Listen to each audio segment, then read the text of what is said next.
what was the main defense, and did the defense team, in your opinion, do a good job?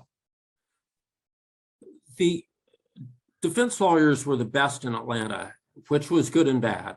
The good thing was they were very good lawyers. The bad thing is they were arrogant and had really no appreciation of the kind of trouble that Leo Frank was in, the deeper depths that this case had already touched before it even got into the courtroom. But their defense was that sex was not the motive at all, that Mary Phagan, after having received her pittance of wages from Leo Frank, had gone into the lobby of the factory where Alonzo Mann would say he saw Jim Conley manhandling her years later, and that Jim Conley had indeed assaulted her there. And he assaulted her because he wanted the $1.20. He was dead broke.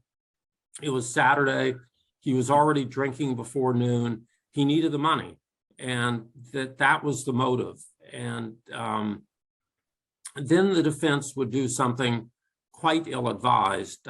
They entered Leo Frank's character into evidence. And in a murder case, defense lawyers rarely do that because it means that the prosecution in rebuttal can produce witnesses to testify to someone's bad character. So the defense brought many of Atlanta's leading Jews, not all Jews, leading industrialists of every religion and bankers and philanthropists to testify to Leo Frank's good character, what a bright young man he was in the community. He was the president of the Atlanta B'nai B'rith. He was involved in many charitable and artistic events around town.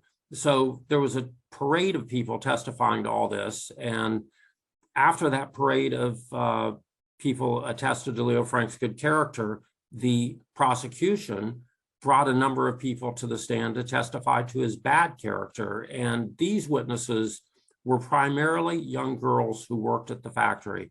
And every one of them was a stand-in for Mary Phagan.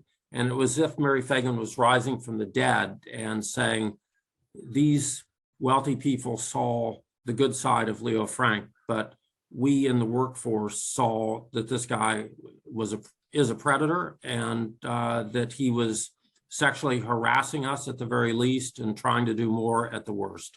So it backfired, and it ultimately led to Frank being tried really for 2 crimes, even though officially he was being tried for only one. He was being tried for the murder of Mary Phagan, but implicitly he was being tried for sexual assault throughout the building. He became a vehicle for fears about sexual predation.